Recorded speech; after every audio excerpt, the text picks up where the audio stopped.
Gloire à Dieu, bien-aimés dans le Seigneur, que le Seigneur vous comble et vous bénisse partout où vous êtes. Je suis amoureux et fou de Jésus-Christ pour ce qu'il a fait pour moi et pour l'humanité à la croix du Calvaire. Vous tous qui êtes en train de me suivre, pour l'instant, nous sommes en train de célébrer une grande fête. La mort et la résurrection de Jésus-Christ, c'est tout ce qu'il nous fallait pour accéder au bonheur que Dieu nous a réservé. Lui qui avait prévu une revanche contre le diable qui avait séduit l'homme au jardin d'Éden. Suivez ce message et je crois que vous allez devenir aussi fou de Jésus parce que plus personne ne va vous interdire l'accès aux choses qui sont les vôtres, aux choses saintes. Jésus, suivez avec moi et nous allons y revenir. Oh, je saute et j'acclame le Dieu merveilleux. Poussez les cris de joie. Il est adorable, il est merveilleux, il est Dieu, il est roi, il est Seigneur. Alléluia, alléluia, alléluia, alléluia. Oh, merci Seigneur.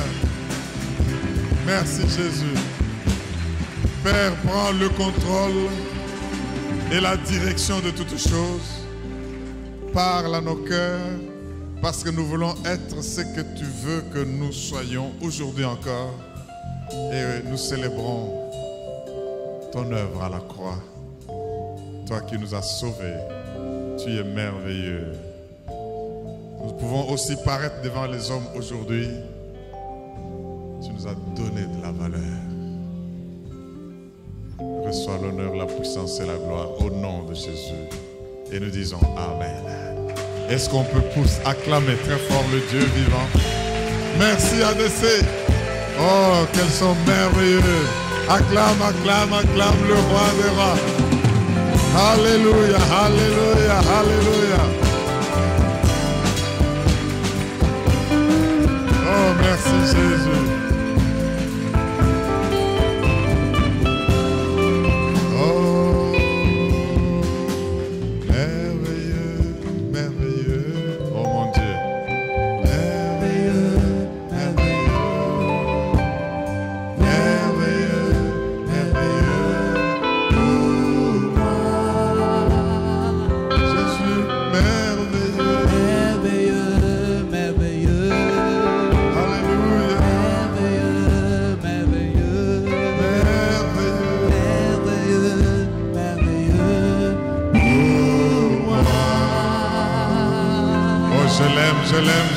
Je l'aime. Il est merveilleux. Jésus. Alléluia. Vous savez, le Seigneur est tellement merveilleux que quand je le comprends, il faut tout faire pour m'arrêter, me stopper. Parce que beaucoup de choses passent dans ma tête, dans mon cœur, dans ma vie. Et je vois qui il est. Il est tout simplement merveilleux. Est-ce qu'on ne peut pas se tenir debout à acclamer ce Dieu merveilleux? Yes! Hallelujah. He's wonderful. Jésus. Jésus. Jésus. Oh, Jésus. Amen. Dans cette position-là, prenons nos Bibles, ouvrons dans Genèse chapitre 3. Genèse chapitre 3. Nous allons lire ce texte que les mamans nous ont développé, décortiqué sous toutes ses formes pendant ce temps de Pâques. Et nous allons le lire depuis le verset 1 jusqu'au verset 19. Genèse 3. 1 à 19. Nous lisons chacun selon sa version. On y va. Le serpent était le plus rusé. On y va. Le serpent était le plus rusé de tous les animaux des champs que l'Éternel Dieu avait fait. Il dit à la femme, Dieu a-t-il réellement dit, vous ne mangerez pas de tous les arbres du jardin? La femme répondit au serpent, nous mangeons du fruit des arbres du jardin. Mais quant au fruit de l'arbre qui est au milieu du jardin, Dieu a dit, vous n'en mangerez point et vous n'y toucherez point, de peur que vous ne mouriez. Alors le serpent dit à la femme, vous ne mourrez point, mais Dieu sait que le jour où vous en mangerez, vos yeux s'ouvriront et que vous serez comme des dieux, connaissant le bien et le mal. La femme vit que l'arbre était bon à manger et agréable à la vue et qu'il était précieux pour ouvrir l'intelligence. Et elle prit de son fruit et en mangea.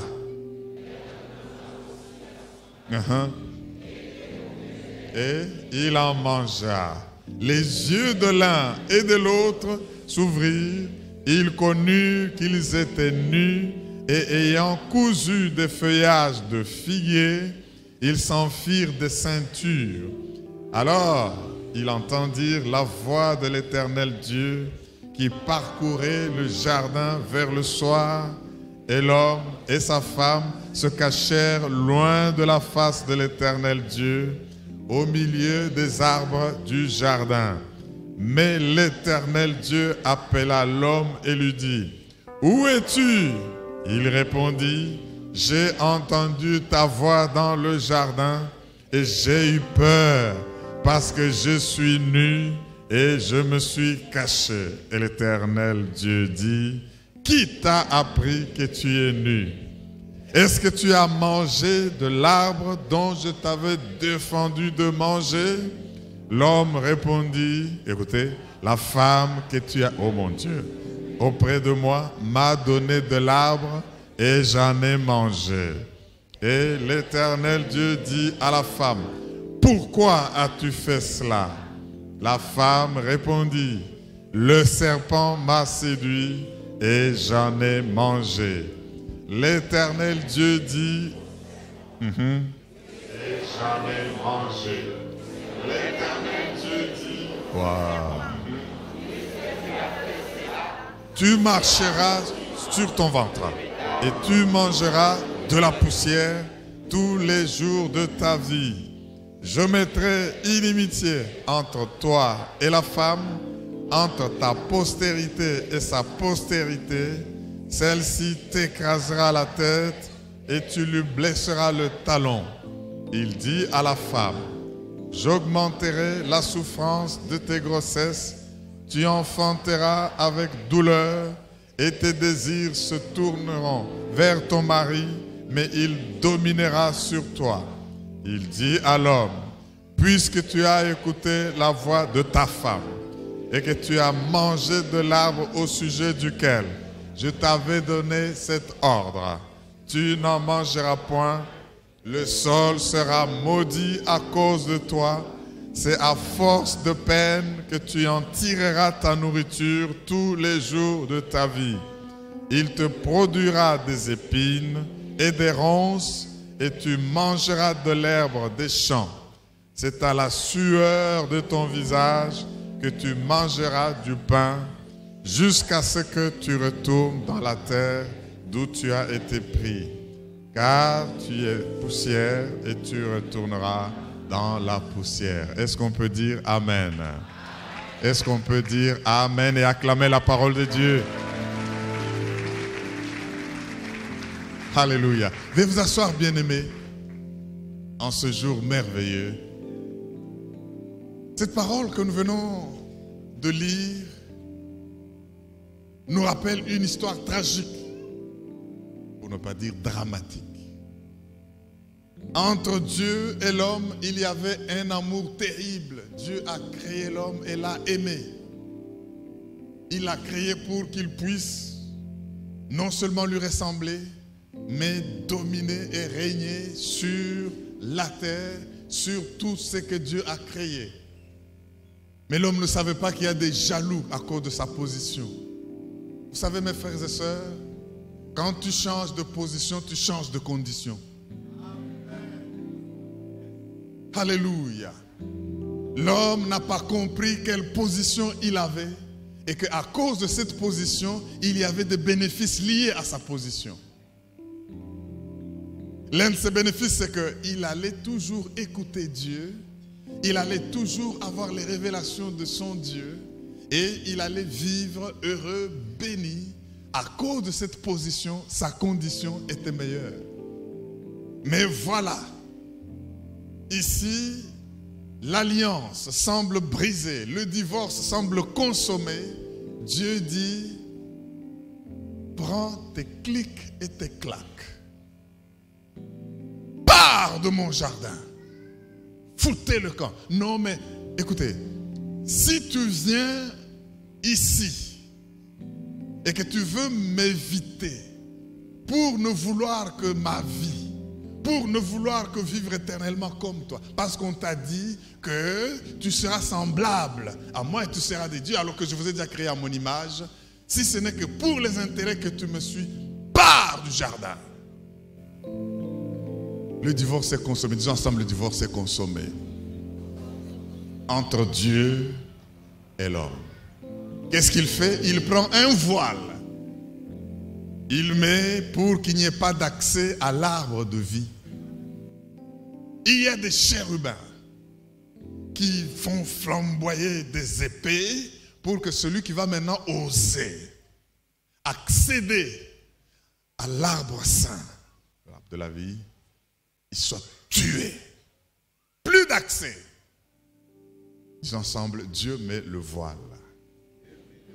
Dieu met la barrière pour empêcher l'accès à l'arbre de vie.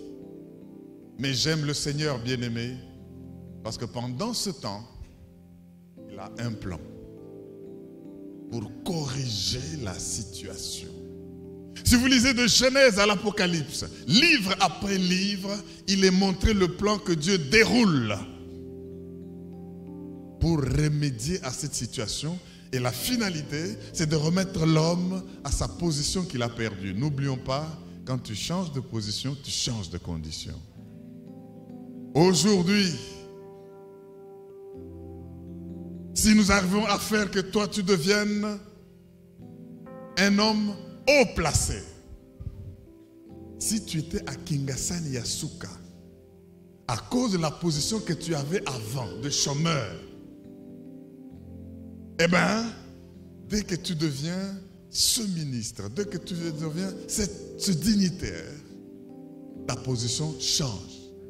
Et je comprends pourquoi du temps de Maréchal, dès qu'on t'a nommé, ce n'est pas le pasteur Alex qui va me contredire, il en sait quelque chose. Eh bien, avant de venir, on t'envoie de quoi avoir de bons abacos. Parce que ta position ayant changé, ta condition doit changer. Mais l'inverse aussi, si tu es grand, élevé, dignitaire, tu étais appelé honorable, appelé excellence, et qu'on te dégomme, mon Dieu, tu vas commencer plus de voitures de fonction, plus de maisons de fonction, n'est-ce pas? Et à un moment donné, même, tu peux même prendre le Wewa. Alléluia. Pour te déplacer, on nous a dit que la fête de Pâques, c'est la fête Yakos à la Nini. Très rapide, là. Vous mangez debout et tout de suite. Mais pourquoi est-ce que ces choses-là sont comme ça? C'est parce que tout changement de position entraîne le changement de conditions. Adam et Ève ont cru qu'ils peuvent éviter Dieu, mais continuer à jouir de tous ces bienfaits que Dieu avait fait pour eux. Dieu a dit non, partez. Partez de mon jardin, partez d'ici. Vous avez changé de position et c'est ce qu'on appelle la chute. À cause du péché. Ils ont chuté, leurs conditions ont fait quoi? Ont chuté.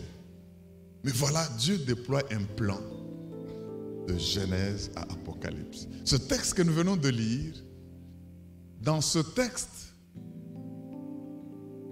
le serpent est maudit. Jusqu'aujourd'hui, sa situation n'a pas changé.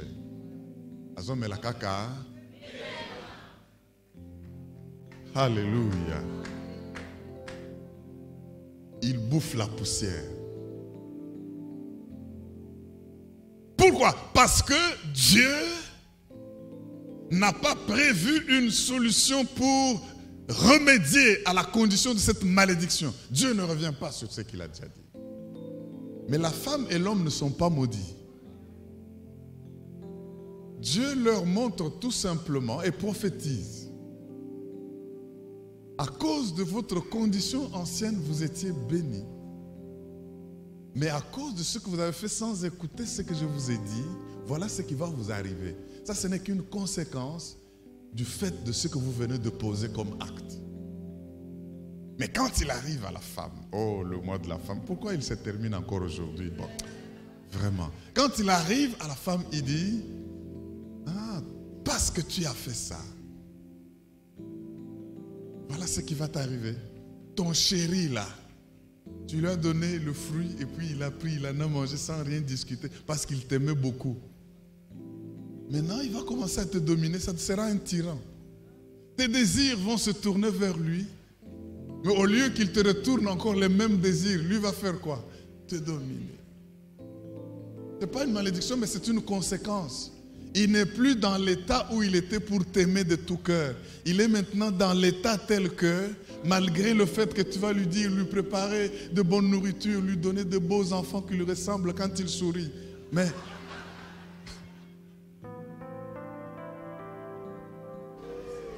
ça c'est Genèse 3, 16. Les gens ne connaissent que Jean 3, 16. Mais il y a une relation entre Genèse 3, 16 et Jean 3, 16. Tes désirs seront toujours tournés vers lui. Mais lui fera quoi? La tyrannie commence. Mais quand il arrive à la femme, encore une fois, à Satan, il lui dit, toi, Satan, je te maudis. Quelle est la malédiction? Il y aura inimitié entre toi et la femme. Si tu trouves une femme sataniste, dis-lui, tu es à côté. Toi, tu ne dois pas être ami de Satan. Si tu trouves une femme sorcière, elle ne connaît pas qu'est-ce qu'elle doit être. Les femmes doivent être les premiers ennemis du diable. Est-ce que les mamans m'entendent en ces lieux? Alléluia! Parce que ce qu'il a fait, c'est une chose terrible. Dieu n'a pas dit, je place inimitié entre l'homme et toi, le diable. Donc on comprendra encore qu'un homme soit sorcier. Alléluia. L'inimitié est placée entre la femme et le serpent, entre la postérité du serpent et la postérité de la femme. Le mot qui est traduit par postérité, c'est le mot sémence. C'est le mot descendance en français. Je place inimitié entre toi et le serpent et la femme. Je place inimitié entre ta sémence et la sémence. Comment? Vous ne dites pas la sémence de la femme. Je sais qu'il y a des gens qui prêchent que la femme n'a pas de sémence. Quelle erreur! Même si vous revoyez vos cours de biologie, l'homme et la femme ont des gamètes. Bon, on ne rentre pas dans ces choses-là. Mais sachez que l'inimitié est placée entre la femme et le serpent. La sémence du serpent, dis avec moi, le serpent a des sémences. Et la sémence de la femme. Les descendants du serpent et les descendants de la femme. Non, c'est pas au pluriel, c'est là, au singulier. La descendance, la postérité de la femme et la postérité du serpent. Ça fait une seule postérité. Une seule sémence. Mais bien aimé, oh j'aime ça. Quand ce temps passe, Dieu suscite Abraham, le père de la foi, et il lui fait des promesses pour dire, tu vas engendrer un fils qui sera une grande nation. Mais voilà ce qui se passe, mes frères et sœurs. l'âge avance. Et de l'homme et de la femme, la promesse ne s'accomplit pas, ça semble être zéro.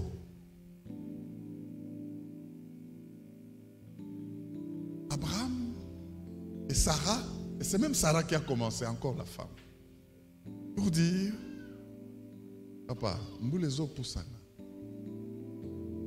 Prends Agar. Abraham prend Agar. Là, il ne dit pas je consulte Dieu, non, direct.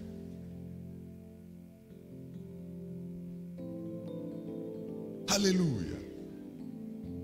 Et Agar conçoit un fils issu d'Abraham. Mais Dieu dit, ça c'est pas encore cette descendance-là. Esaïe est descendance. Esaïe est fils de promesse. Une promesse est faite sur une postérité qui doit écraser la tête du serpent. Mes frères et sœurs, Dieu revient à la charge. Abraham vieillit. Sarah vieillit. Vous savez ce que Dieu attendait pour qu'Abraham vieillisse? Il n'est plus à mesure de ce que les hommes font avec les femmes pour qu'ils mettent au monde. Sarah aussi a vieilli au point qu'elle-même dit, tiens, Dieu, vous me donnez cette promesse. Mon Seigneur est vieux. Il n'a même plus de désir. Il n'est plus à mesure. Il n'a plus d'énergie. Les batteries sont déjà à plat. Mais vous venez donner une promesse comme ça. Mes frères et sœurs, j'ai compris une chose avec Pâques. Dieu a voulu qu'Abraham épuise ses semences. Si tu dis Amen, est-ce que je peux encore approfondir ça? Abraham a montré que j'ai une semence et Agar est tombée enceinte. Dieu a dit, ah bon, ok, je vais te laisser vieillir. Je vais te laisser épuiser.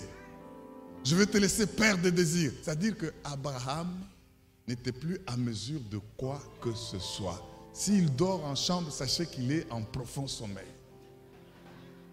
Rien d'autre. Alléluia. Sarah non plus, elle est là, tout double, triple, je ne sais pas, quintuple ménopause. Dieu voulait être sûr qu'elle n'aura pas une semence charnelle pour qu'elle soit confondue avec ma promesse. Est-ce que tu peux dire Amen et je continue? Dieu est puissant au point que maintenant il dit, comme vous êtes conscient vous-même que vous n'avez plus de semence, j'apporte maintenant la semence promise. Alléluia. Dieu prend Abraham, chut, il lui met la semence divine. Et Abraham pouvait maintenant se réveiller et dire, qui parlait là? Je suis aussi un homme, je suis aussi capable. Il peut marcher. Et Sarah, quand cette semence partie d'Abraham, venant de Dieu, Abraham, entre dans Sarah, l'utérus se reforme. Les muscles y étaient en train de tomber, sont tonifiés. Sarah sent aussi la poitrine commencer à produire du lait parce qu'elle va, oh mon Dieu, quand cette semence entre en toi, ton lait commence à vouloir couler par la puissance du Saint-Esprit. Est-ce que quelqu'un me dit Alléluia? Et elle a porté Isaac. Elle aussi peut sourire avec un bébé dans ses bras. Isaac s'appelle sourire. Mes frères et sœurs, je vous parle du Dieu Tout-Puissant. C'est lui qui peut donner la vie aux morts et appeler à l'existence des choses qui ne sont pas comme si elles étaient. S'il y a en toi et dans ta vie quelque chose qui n'a plus vie et que les promesses ont attendu, c'est pour que les efforts humains cessent afin qu'on voit ce que Dieu est capable de faire. Il va le faire encore aujourd'hui. Est-ce qu'on peut dire yes? Cette semence, oh je vous parle de cette semence, elle passe d'Abraham, plus de 40 générations après, 40, elle va tomber sur une fille vierge nommée Marie. Oh, j'aime cette sémence. La sémence est venue, mais il faut la voiler. Alléluia. Il faut faire quoi? Il faut la voiler. Elle entre dans le sein de Marie, elle tourne, elle s'enveloppe d'un corps. Le corps la cache, on ne sait pas.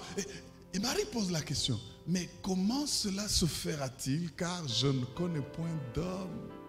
Je suis vierge, moi. Non, le Saint-Esprit te couvrira. Et le Saint... Donc, vous savez, les choses que Dieu vous donne, ce sont les choses saintes. Qui viennent parce que le Saint-Esprit vous couvre. Il vous couvrira de son ombre. Mes frères et sœurs, cette sémence que Dieu a attendu qu'Abraham vieillisse pour qu'il ne sache pas que ça vient de lui, qu'il lui a donné dans sa vieillesse, elle continue, elle tombe sur une femme. Cette sémence promise depuis le jardin d'Éden, dans le texte que nous venons de lire. Et quand Jésus vient au monde, qu'est-ce qu'il dit? Je suis la postérité d'Abraham. Jésus dit, je suis issu d'Isaïe. Je suis l'agneau qui ôte le péché du monde. Il est le bouclier qui protège. Il est l'épée. Oh mon Dieu, si vous ne m'empêchez pas de parler de Jésus, je risque de ne pas arrêter. Il est, quand vous retrouvez dans le livre de Ruth, il est ce Boaz. Notre proche parent, c'est lui qui a le droit de rachat. Quand Jésus rencontre un cortège funèbre, il ne peut pas laisser la mort le passer. Il touche l'enfant, il le retourne à sa mère pour dire, mère, arrête de pleurer parce que la vie est entrée dans ta maison. Jésus est en train d'arriver. Oh, à Bethséda, il trouve quelqu'un qui était là, couché. Il dit, je n'ai personne pour aussi m'aider à entrer.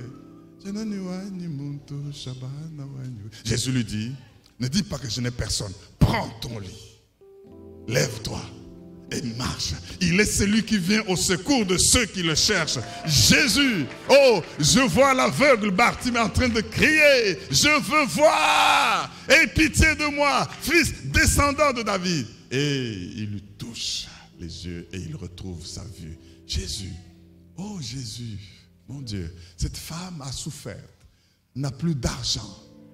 Il a vu le médecin pour son hémorragie qui ne s'arrêtait pas. On a tout bouffé, ses économies. Et même la loi l'a condamné pour dire, tu es en quarantaine, là où il y a des gens, tu ne peux pas assister. Elle a vu Jésus passer. Pour ne pas passer par devant et être vue de tous, elle est passée par derrière, elle s'est faufilée, elle l'a touché et l'hémorragie a pris fin. Ça c'est Jésus. Oh mes frères et sœurs, Jésus. Acclamons Jésus, Jésus, Jésus, Jésus. Alléluia. Jésus. Oh, je parle de Jésus. Jésus. Il est Seigneur, il mérite d'être acclamé, il mérite d'être glorifié, il est roi. Jésus. Alléluia. Il est le Dieu qui essuie les larmes. Il est le Dieu qui fortifie ceux qui sont découragés. Si tu as péché, il est cet agneau innocent sur qui tout le jugement et le châtiment est tombé. Jésus. Oh Jésus. Bien-aimé, il faut aimer Jésus. Il faut témoigner de Jésus. Il faut servir Jésus partout. Il est roi. Alléluia. Alléluia. Mes frères, écoutez, je vais vous asseoir un petit moment. Jésus, quand il sort et décline son identité, c'est pourquoi il appelait toujours sa mère femme. Il parle de Marie, il dit femme. On dit non mais Jésus, quelle politesse. Comment est-ce qu'on appelait vraiment celle qui t'a porté, qui t'a engendré femme? Non. Il dit cela parce que la promesse de Genèse 3 que nous venons de lire devait s'accomplir. La promesse, l'inimitié n'est pas placée entre Marie ou qui que ce soit, ou Ève ou quoi que ce soit, mais elle est placée entre la femme. Et quand ils disent la femme, il veut dire celle qui doit produire la descendance qui détruit la tête du serpent. Et lui donne une mission particulière. Oh mes frères et sœurs bien-aimés, le moment arrive où il se trouve à la croix du calvaire. Bartimée n'est pas avec lui à la croix. Ces milliers de gens qui ont mangé son pain et son poisson n'ont pas marché avec lui jusqu'à la croix. Cette femme dont j'ai parlé, qui a eu son hémorragie guérie, qui a joui des bénéfices du Seigneur, ne s'est pas retrouvée avec lui à la croix. Tous ces aveugles, tous ces lépreux ne se sont pas retrouvés avec Jésus à la croix. Et qu'est-ce qu'on fait à la croix? Une croix ignoble. C'est de cette croix qu'Ésaïe 53 parle. Parce qu'il s'est chargé de nos châtiments, de nos iniquités. Nous l'avons vu comme jugé. Il ne pouvait pas attirer nos regards. Pourquoi ne pouvait-il pas attirer le regard? À la croix, mes frères et sœurs, on a pris Jésus, on l'a cloué. On l'a élevé à un endroit où aucune main humaine ne pouvait le secourir ni le toucher. Le bois de la croix élève Jésus, mais c'est pour que la prophétie s'accomplisse. Quand le Fils de l'homme sera élevé, tous les hommes viendront à lui. Et alors, les soldats romains, dans leur fureur légendaire, ont commencé à le fouetter. Alléluia. Je vois mon maître. Quand les historiens décrivent ce fouet, c'est fait des clous avec beaucoup de queues, beaucoup de ramifications, de sorte que quand on frappe une fois, ça te roule. Et quand on retire, ça te déchire. Dans toute la méchanceté, on l'a fouetté. Marie, oh, j'aime ces trois Maries. Alléluia. Regardez. Je comprends pourquoi elle pouvait dire à Paul, ne m'interdis pas d'aller déclarer. Tu n'étais pas là. Tu n'étais pas là. Est-ce que si tu étais là, vous endurez ce que j'ai enduré. On fouette et ça déchire tout le corps. Bien-aimés, les intestins, le ventre, l'intérieur est même visible parce que ça a ouvert. Imaginez le Seigneur, tout nu, sans vêtements. Aujourd'hui, par un peu de politesse, on essaie de couvrir, mais on voulait l'humilier. Si c'était un homme ordinaire, naturel, il serait mort parce qu'il y a eu miracle. Le fait que Jésus, fouetté, tapé, flagellé, meurtri, comme il l'a été, s'il a pu tenir sans mourir, c'est à cause du miracle qui s'est produit. Parce que si c'était un homme ordinaire, faible, déjà avec l'hémorragie, le sang qui coulait, il serait mort. Suspendu de cette manière-là, brutalisé, maltraité toute la nuit durant, devant les tribunaux. Il est maintenant élevé après avoir porté cette croix. On le cloue, le sang coule, personne ne s'en occupe. Jésus, oh Jésus. Et comme si cela, vous savez, s'il était mort sous les coups, il n'aurait pas sauvé l'humanité. Il ne t'aurait pas sauvé, il ne m'aurait pas sauvé. Mais un miracle se passait. Il devait accomplir sa mission. Est-ce que quelqu'un m'entend pour dire Amen? Un soldat regarde. Il dit, maintenant je vais l'achever. Il vient avec sa lance. Tchao! Dans son côté. Un miracle se produit. Bien-aimé, si vous dites bien Amen, je vous donne quelque chose de profond. Jésus est le tabernacle qui a habité avec son peuple dans le désert. C'est cela son nom, Emmanuel, c'est-à-dire Dieu tabernaclant avec nous. Jésus est le temple qui a été construit par lequel on devait aller adorer, même célébrer Pâques. Il disait à ses contemporains, détruisez ce temple. Dans 3 jours, je vais le rebâtir. Et il regarde et dit, nous on a fait des années pour construire. Qu'est-ce qu'il est en train de raconter? Mais il ne comprenait pas qu'il parlait de lui-même. Il était le temple. Oh mes frères et sœurs, ce temple-là, comment était-il construit? Il avait 3 parties. Il y avait la cour extérieure, le parvis. Il y avait le lieu saint. Et il y avait quoi? Le lieu très saint. C'est dans le lieu très saint, le moment où nous allons encore parler, qu'il y avait l'arche. Alléluia. Mais maintenant, pour passer du lieu saint vers le lieu très saint, on devait encore mettre quoi? Un voile. Disons ensemble le voile. Pour empêcher l'accès aux choses saintes. C'est pourquoi mon message aujourd'hui, c'est quoi? Pâques, fête d'accès aux choses saintes. Ah, mais si tu acclames, je vais encore ajouter une révélation. Yes! Tout ce que Dieu t'a promis qui ne se réalise pas, tout ce qui est contenu dans le lieu très saint, si tu ne les as pas, c'est parce que tu n'as pas encore réussi à accéder. À cause de quoi? À cause du voile.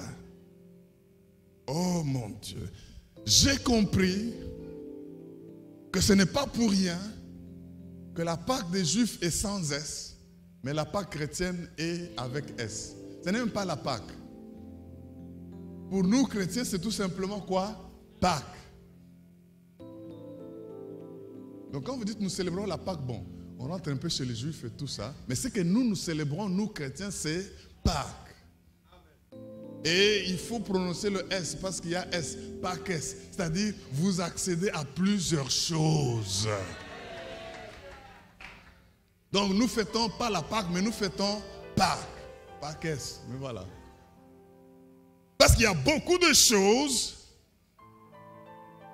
plein de choses que nous obtenons par Pâques. Pourquoi cela? Mais écoutez maintenant la révélation. À la croix du Calvaire, quand Jésus est le temple, vous aussi vous êtes le temple. Le temple a 3 parties. Vous aussi vous avez 3 parties, corps, âme, esprit. Le lieu très saint. Mais Jésus avait un voile. Quand il a porté son corps dans le sein de Marie, il s'est enveloppé d'un voile. C'est pourquoi la prophétie Ésaïe dit, un enfant, il y en a qui disent nous est donné, non. Un enfant nous est né, mais un fils nous est donné. L'enfant doit naître, mais Dieu ne naît pas. L'enfant doit naître, mais Christ existe avant la fondation du monde. L'enfant c'est Jésus et le fils c'est le Christ. Je sens que maintenant je dois commencer à prêcher. Jésus était un voile du Christ. Rien pour attirer nos regards, parce qu'à l'intérieur il y a le Sauveur. Aïe, aïe, aïe, aïe, aïe, aïe, aïe, aïe, aïe. Donc, quand Jésus marche, même le tout petit dans le temple, là, il bouge, il joue un peu au foot, il fait un peu Internet, et il comprend ce qui se passe. Mais en lui, il y a un voile qui a entouré le Christ.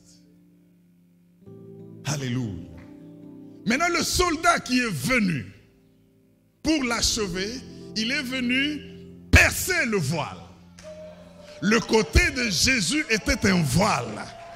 Et écoutez, pour que vous puissiez en être convaincus, dès qu'il a percé le côté de Jésus, au temple, le voile s'est déchiré.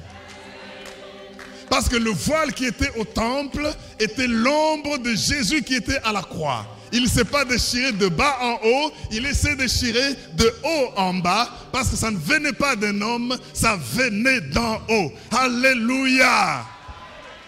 Mais pourquoi le voile s'est déchiré? Le voile s'est déchiré pour que plus personne ne soit à mesure de le recoudre. C'est ainsi que le corps de Jésus, aucun médecin ne peut faire des sutures et réussir. Parce que c'est déchiqueté partout, c'est incousable.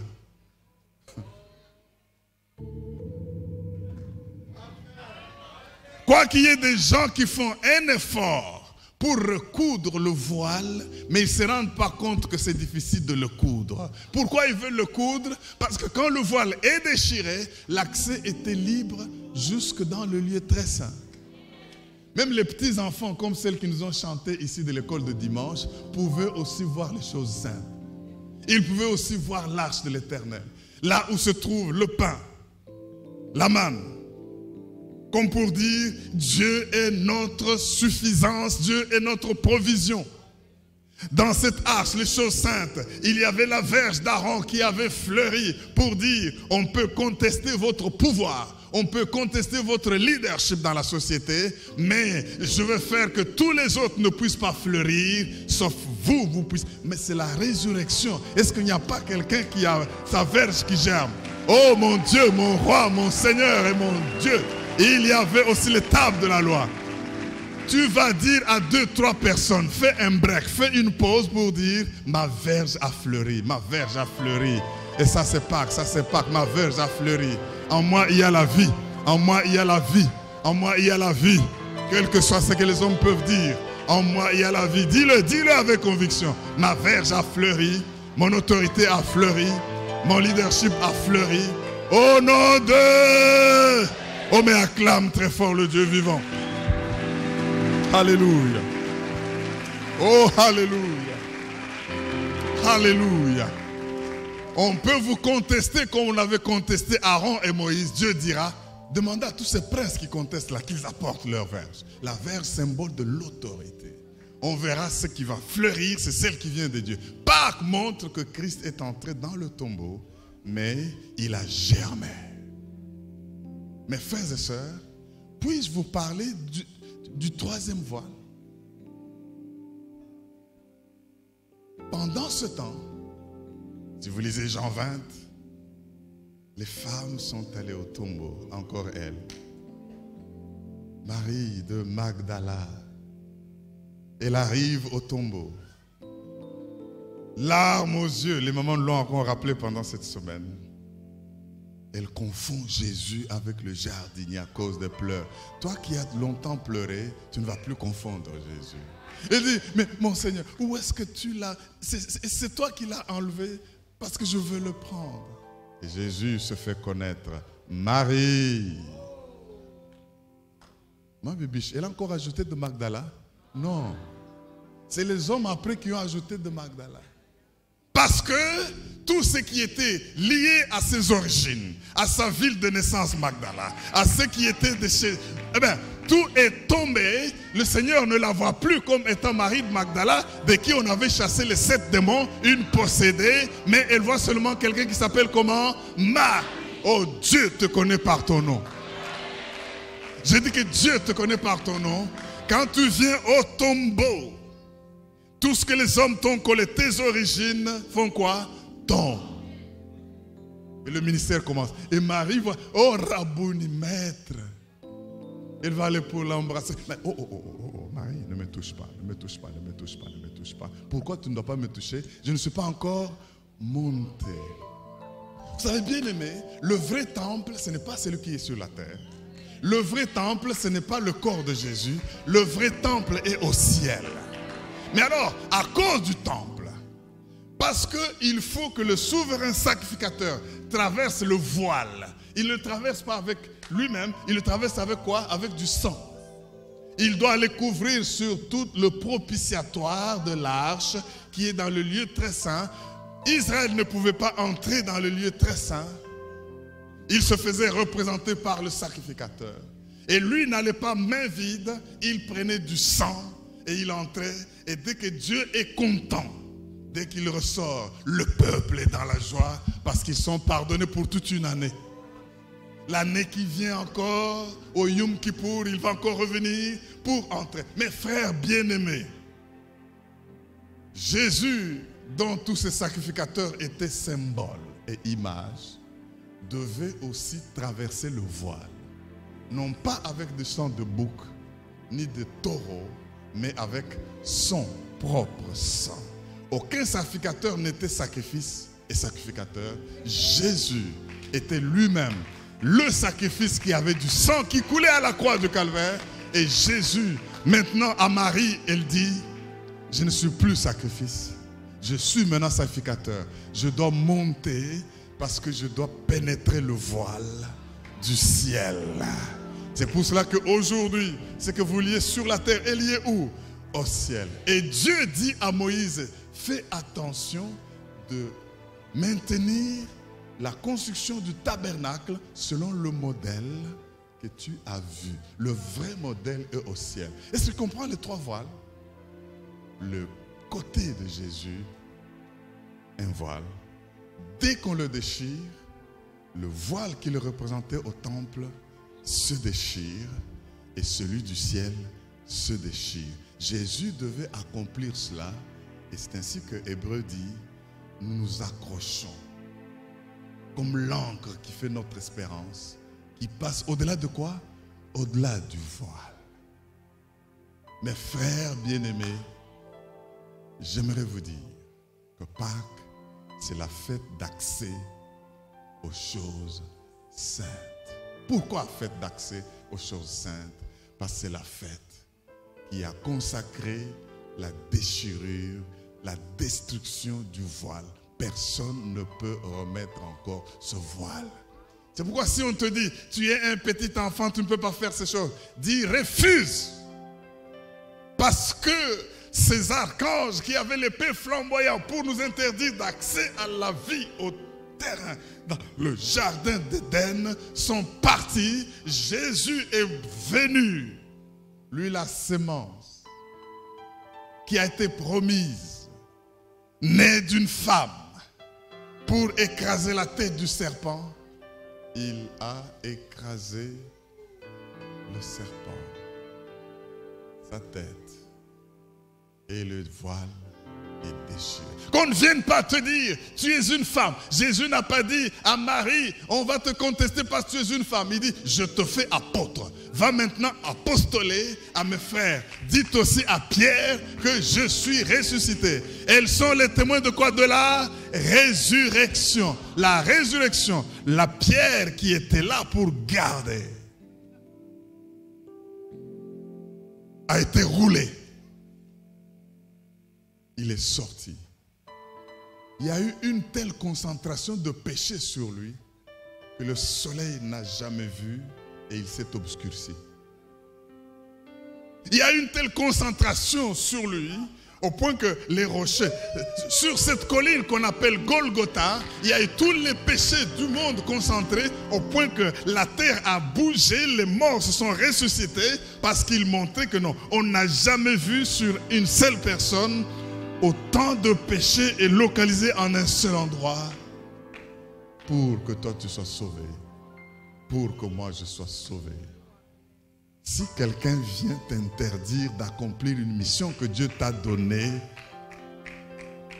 je ne sais pas te prêter le mot, mais ne le lui permets pas. Je dis ne le lui permets pas. Dans ces choses saintes, avant, tu n'as plus besoin d'être absous dans tes péchés par quelqu'un. Parce que le voile étant déchiré, toi-même tu as accès aux choses saintes. Tu as accès à la santé. Tu as accès à l'élévation. Tu as accès à la bénédiction. Tu as accès, pourquoi? Parce que le voile est déchiré. Il est déchiré au calvaire. Il est déchiré dans le temple. Il est déchiré au ciel. Et le sang qui est apporté là-bas, c'est le sang de Jésus. Bien-aimé, je voudrais que toi maintenant qui as accès aux choses saintes, tu puisses y accéder réellement. Le voile n'est pas déchiré pour que Dieu sorte. Le voile est déchiré pour que l'homme entre. Aïe, aïe, aïe, aïe. Est-ce que je parle à quelqu'un pendant ce temps? Je dis ceci. Si le voile s'est déchiré, ce n'est pas pour que Dieu sorte du temple. Non, il est toujours dans le temple. Il est toujours chez lui. Mais le voile est déchiré pour que toi qui étais tenu à l'écart par le jugement, par la condamnation, par le péché, tu puisses maintenant entrer. C'est pour cela que nous disons en Christ, nous vivons. En Christ, pas en dehors de Christ. En Christ. Je vois cet enfant prodigue. Dieu lui dit, entre. Tenons-nous debout pendant un temps en acclamant le roi des rois. Soyez bénis, soyez bénis, soyez bénis.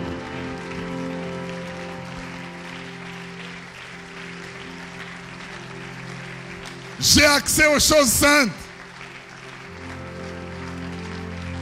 Gare aux religieux qui cherchent à recoudre le temple, qui cherchent à recoudre le voile. Il est déchiré de haut en bas parce que c'est l'œuvre de Dieu, ce n'est pas l'œuvre d'un homme. Oui. C'est ça le système Anna. Tu as accès. Je dis tu as accès. Tu as accès à la guérison. Tu as accès. Oh.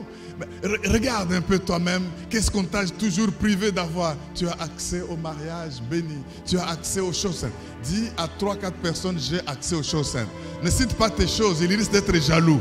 Si c'est ton voyage, si c'est ta santé, si c'est ta guérison, si c'est ton élévation, si c'est ta fécondité, ne le lui dis pas. J'ai accès aux choses saintes. J'ai accès aux choses saintes. J'ai accès aux choses. Dis-le à plusieurs personnes, sois témoin de ton accès. Libre accès. Parce que c'est libre accès. Le voile est déchiré. Le voile est déchiré. Le voile est déchiré. Le voile est déchiré. Le voile est déchiré. Le voile est déchiré. Le voile est déchiré. Alléluia.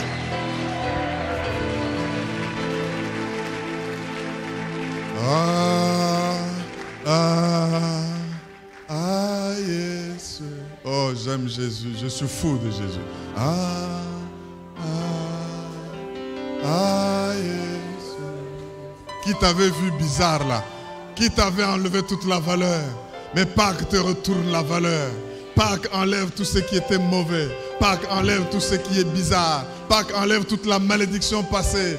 Pâques, c'est mon accès. L'accès, je dis j'ai accès. Que personne ne t'empêche l'accès aux choses saintes. Que personne ne t'empêche l'accès au ministère. Lui te dit, va dire à mes frères, va dire à mes frères, dites aussi à Pierre, au nom puissant de Jésus. Est-ce qu'il y a quelqu'un qui peut célébrer son accès? Qu'il dise Alléluia.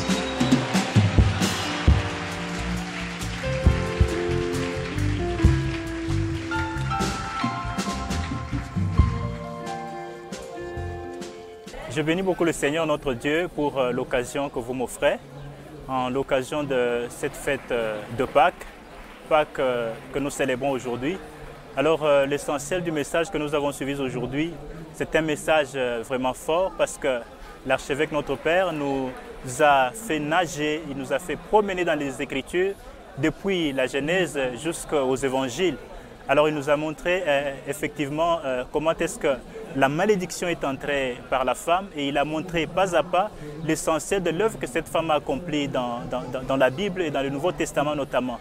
Et la Pâque que nous célébrons aujourd'hui, Christ notre Pâque, nous célébrons la victoire de Dieu sur le Satan, la victoire de la sémence de la femme sur la sémence du serpent.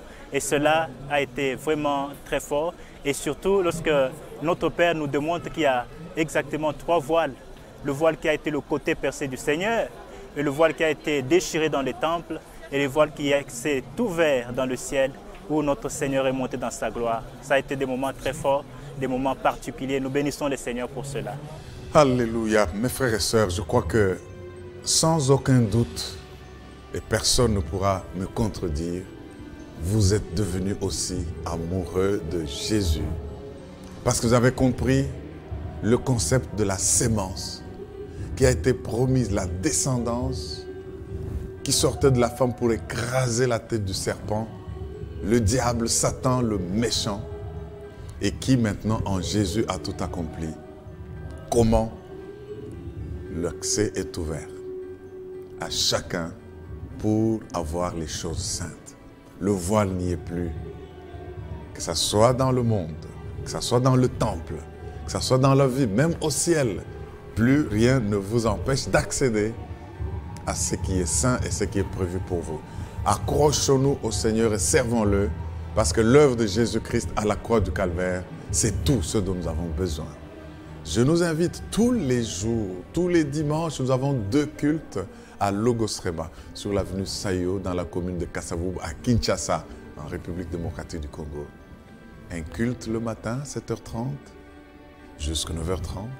Un culte en français, qui commence par la Sainte Seine et qui se termine 12h30, 13h plus tard. Nous célébrons le Seigneur, nous l'aimons et nous le glorifions parce que le voile est déchiqueté. Nul ne pourra t'empêcher d'accéder à ce qui est à toi. Aime Dieu et serre-le toute la vie. C'est mon invitation. Invite aussi les autres. Et si ce message vous a plu, vous pouvez aussi vous en procurer et l'offrir aux autres. Que Dieu vous bénisse. Soutenons ce ministère. Merci.